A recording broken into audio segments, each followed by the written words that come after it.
Assalamualaikum warahmatullahi wabarakatuh.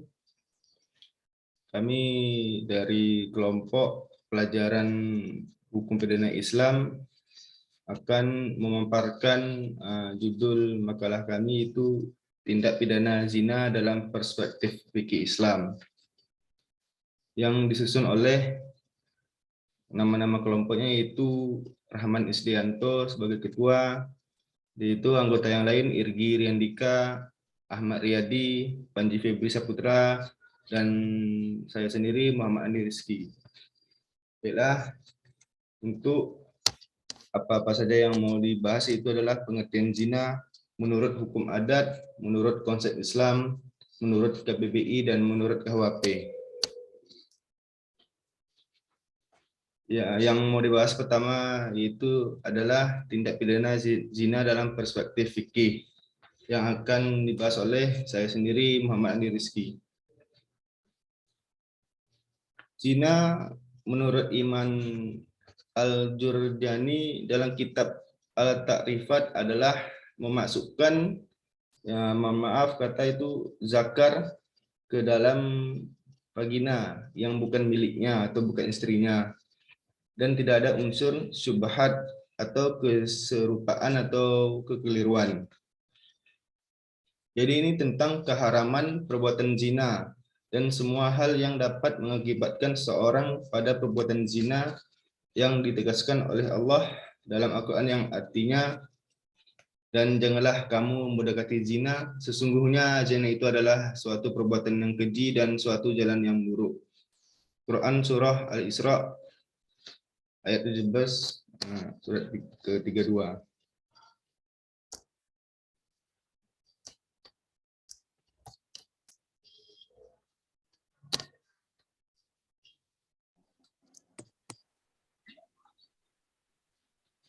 Baiklah, selanjutnya slide keempat yang akan dibacakan oleh Irgi. Baik, saya akan melanjutkan penjelasan yaitu hukum zina dalam perspektif fikih Islam. Menurut hukum Islam, ancaman pidana perzinaan berdasarkan tujuan dari subjek tindak pidananya dibedakan menjadi dua kategori. Yang pertama yaitu tindak pidana perzinaan mukson, ialah antara orang yang sudah menikah atau orang yang sudah pernah terikat dalam pernikahan yang sah. Yang kedua yaitu tindak pidana perzinaan ghairi mukson, yaitu pelakunya ialah orang yang masih bujangan atau gadis dan belum menikah.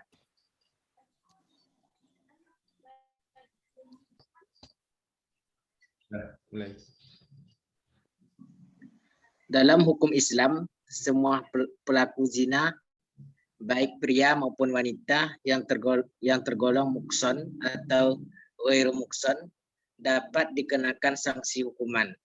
Namun, beban hukuman yang diberikan kepada pelaku zina dibedakan. Bagi pelaku zina yang belum menikah atau zina ghairu mukson, diberikan hukuman jilid atau dera sebanyak 100 kali dengan pukulan tangan, tongkat atau sepatu. Praktik di zaman Nabi dan khalifah sesudahnya.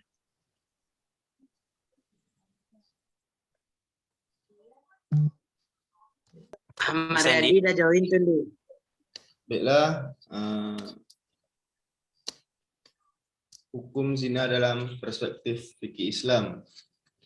Adapun hukuman bagi penzina yang sudah menikah lebih berat dibandingkan dengan penzina yang belum menikah, bujang atau gadis, yakni dengan dirajam atau dilempar batu yang normal, bukan hanya dengan kerikil kecil ataupun batu besar sampai mati. Hal ini dilakukan untuk memenuhi keadilan, karena seharusnya orang yang sudah menikah itu bisa lebih menjaga kehormatannya, menjaga nama baik keluarga serta masyarakat, menjaga perasaan pasangan yang sah. Maka berdasarkan pertimbangan keadilan dan akal sehat, hukumannya lebih berat daripada pelaku zina mukson.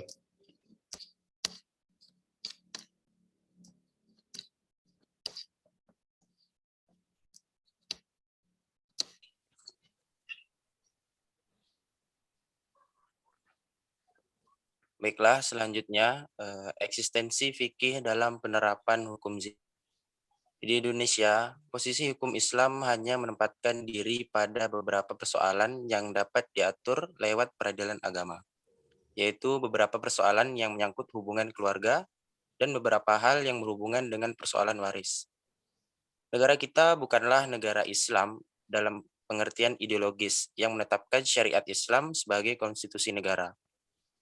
Oleh karena dilema tersebut, eksistensi fikih dalam penerapan tindak pidana hukum tidak bisa diterapkan di Indonesia karena latar belakang ideologis Indonesia yang merupakan negara yang bukan berideologi syariat Islam, sehingga syariat Islam tidak sepenuhnya bisa ditegakkan sebagai konstitusi di negara kita.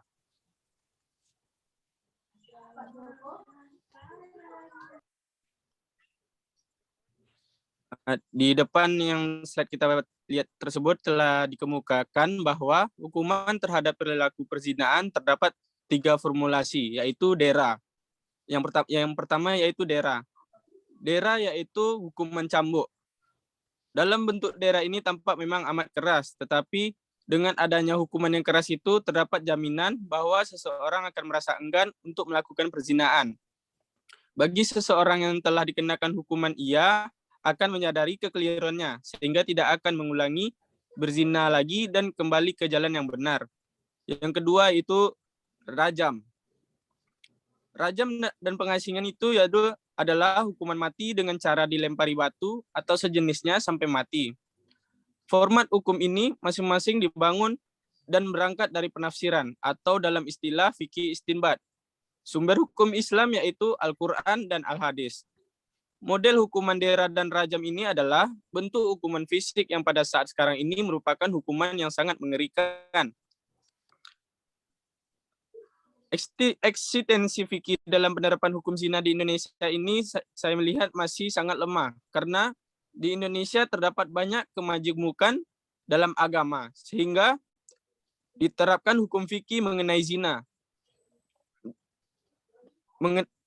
Diterapkan hukum fikih mengenai zina di Indonesia akan terjadi banyak penolakan. Akan tetapi hukum yang mengatur mengenai zina di Indonesia belum efektif karena tidak memberikan efek jera kepada pelaku. Sekian presentasi dari grup saya. Apabila ada kesalahan, mohon dimaafkan. Wabillahi taufik wal hidayah. Wassalamualaikum warahmatullahi wabarakatuh. Waalaikumsalam warahmatullahi wabarakatuh.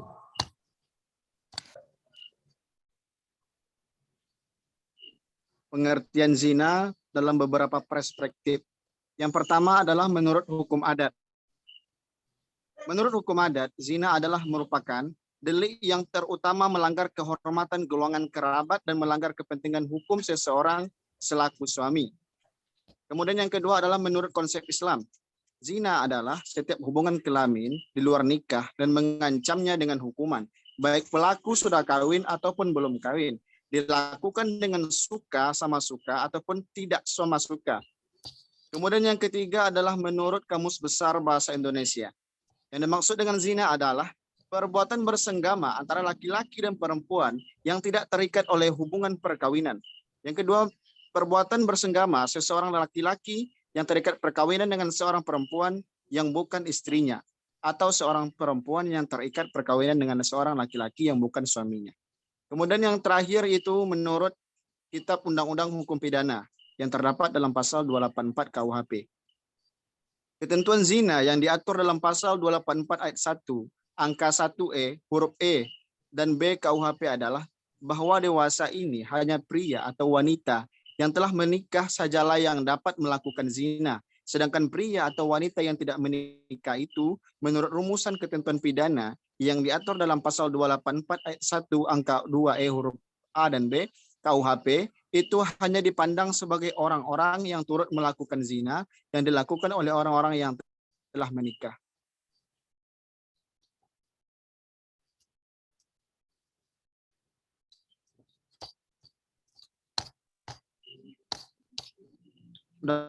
Oke, setelah selesailah pembahasan dari kelompok kami yang membahas tentang tindak pidana zina dalam perspektif fikih Islam. Yang mana dosen pembimbing kami yaitu Ibu Dr. Heni Susanti, SH.MH. Baiklah, kami pamit undur dulu. Assalamualaikum warahmatullahi wabarakatuh. Waalaikumsalam. Waalaikumsalam warahmatullahi wabarakatuh.